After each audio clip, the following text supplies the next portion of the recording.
Good morning, everybody. This is Jim Ransom with another edition of Morning Jim Poetry from Swickley, Pennsylvania, where I now live.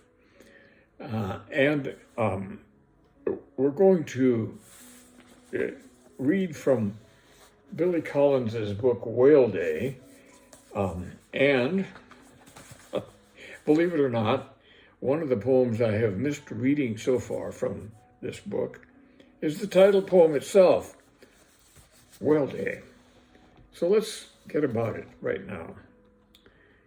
Today, I was awakened by strong coffee and the awareness that the earth is busy with whales, even though we can't see any unless we have embarked on a whale watch, which would be disappointing if we still couldn't see any. I can see the steam rising from my yellow cup, the usual furniture scattered about, and even some early light filtering through the palms. Meanwhile, thousands of whales are cruising along at various speeds under the seas, crisscrossing one another, slaloming in and out of the Gulf Stream, some with their calves traveling alongside. Such big, blunt heads they have. So, is it too much to ask that one day a year be set aside for keeping in mind while we step onto a bus, consume a ham sandwich, or stoop to pick up a coin from the sidewalk, the multitude of these mammoth creatures coasting between the continents, some for the fun of it, some purposeful in their journeys, all concealed under the sea, unless somewhere one breaks the surface with an astonishing upheaval of water, and all the people in yellow slickers rush to one side of the boat to point and shout and wonder how to tell their friends about the day they saw a whale. I love it. Billy Collins can take a fairly simple subject like whale watching, maybe not such a simple subject. Have you ever tried to book a place on a whale watching boat somewhere 1,000 miles away from where you live? Might not be so simple, and it will be costly. But let's move on. And it's getting to be the time of the year when this poem might be quite appropriate. It's called A Terrible Beauty. And the subscript here is a quote from T.S. Eliot: "April is the cruelest month." If you happen to miss this year's Cruelest Month competition, it began with all 12 contestants taking the stage together in the order of the calendar year, each dressed in outfits that sang of their personalities: March, windblown and wet with rain; October, resplendent in red and orange.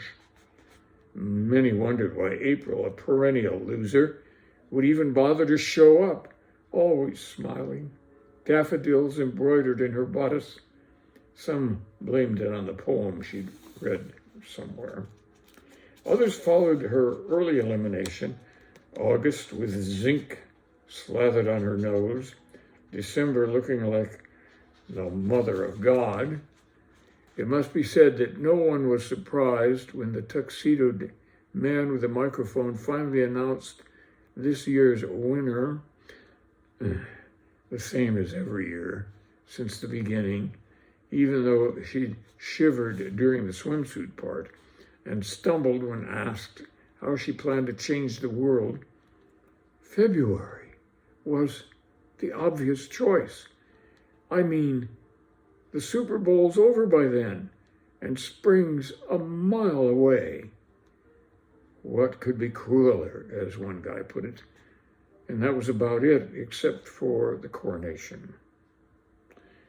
There she stood, the only month on the stage, crying a few chilly tears, a thin smile frozen on her lips, Then she bent her knees a little so as to be less tall, and some official placed on her head her latest dripping silvery crown of ice.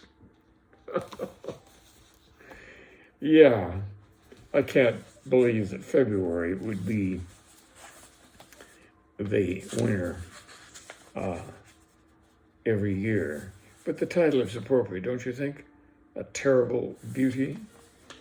Yeah, that's it. Now I'm going to read you one of my poems. It's one I haven't read before, at least not on this program. And it's called Silent World. It's about the birth of a child, the birth of a twin, a little girl. And you'll learn what was interesting about this wonderful event from the context of the poem. Silent World. In this subscript, it says it's for Andrea. Sudden cesarean arrival prompted by an unseen stressor, setting off alarms and bringing surgeons forward with their bright, sharp tools. She came into the world accompanied by her brother, the delight of her sister, her father, and her mother. Her eyes did not focus on the loving sounds they made, sweet talk that made her brother smile. Nor was she startled at the doctor's clap. Then trepidation gripped her mother's heart. No matter how she called out with persistence, the baby seemed not seized by her existence. Then time elapsed, those many years ago, until it was most certain she was deaf. And signs became her daily lingua franca, sights and smells she came to know, the reds and yellows, whites and greens and browns, reflections glittering from jewels and gold crowns. And in her silent world, she slept beside her dog, who never begged for pungent conversation, but modeling every nuance of his eyes, his whiskers, and his gentle disposition, she learned to capture in her painter's trade the curve of every hair and every color's shade. Beguiling were her strokes of paint or chalk, catching every mood and trait of every dog. The details entered undistracted eyes so she could show the full abundance of the pet. Her reputation grew as many found the dogs they knew brought fully into subtle, clearer, deeper view. And so what to a narrow gauge of life might seem a disability but few could bear, the artist in this child matured and came to forge a truer, clearer understanding of what she knew in detail but could not hear. Art and sight have triumphed over fear. While consonants and vowels distract our lives, the tempering discipline of line and light runs through the works of painters and makes them live and grow as dawn and dusk with myth and image change the painter's view and subtly make the daily flowers new. Silent World for Andrea. Yes, and as she has grown older, she's become a beautiful young woman with all her painterly skills, not only still there, but enhanced by experience. I love her dearly and see her every day. That's my granddaughter, Andrea. Well, let's back to Billy Collins for another go at one of his poems.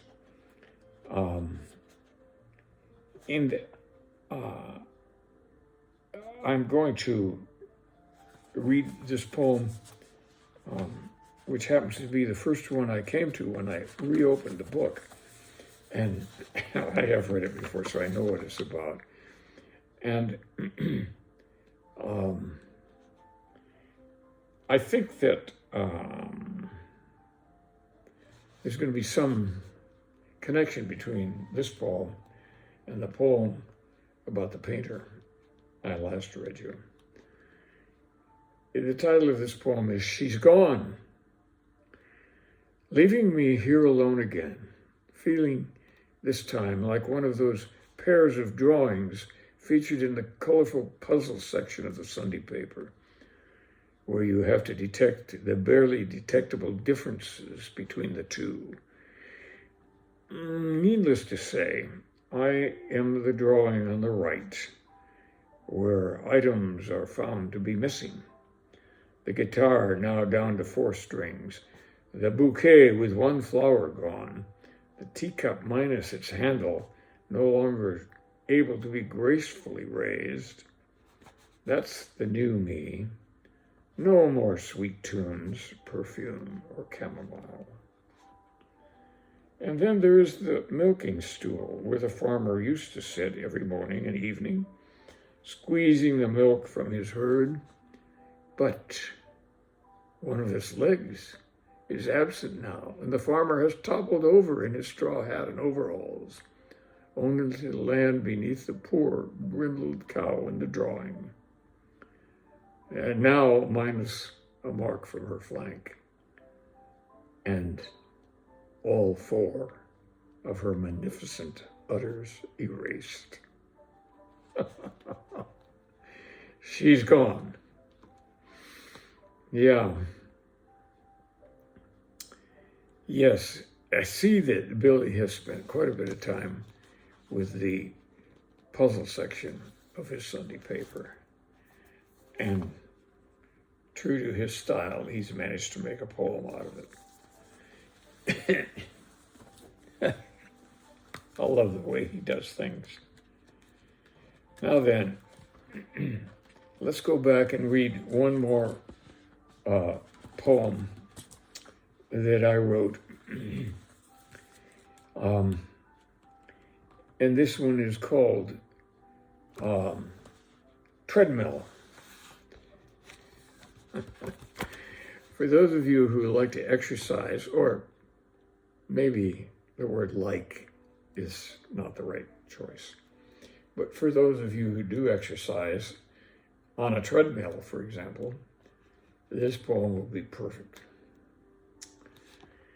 Today we start slowly with Boccherini's cello concerto leading the way at a pace of 3.5, but pushing us onward to work at least as hard as Yo-Yo Ma, and trudging solidly and boringly forward, upping the tempo and the pace at least to 4, while the early light peers over the windowsill, steady now at this pace, and maybe a bit more.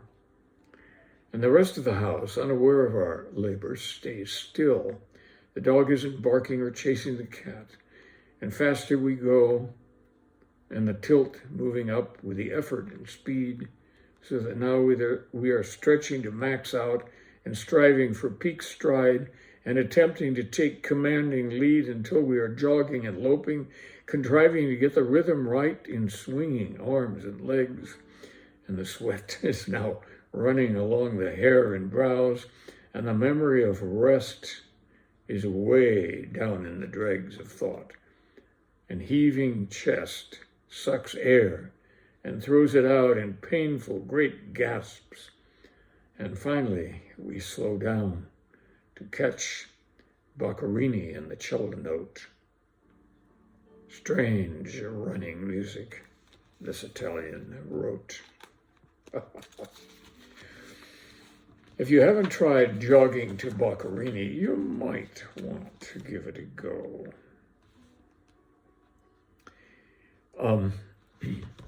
Let's do one more.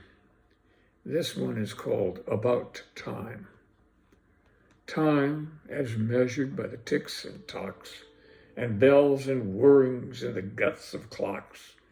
Time which hustles through distracting day, then slows at night and throws its gains away.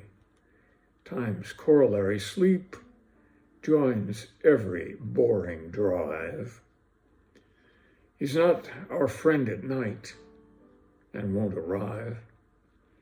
An irony that's lost upon the young and bold, but always clearly seen when we get old.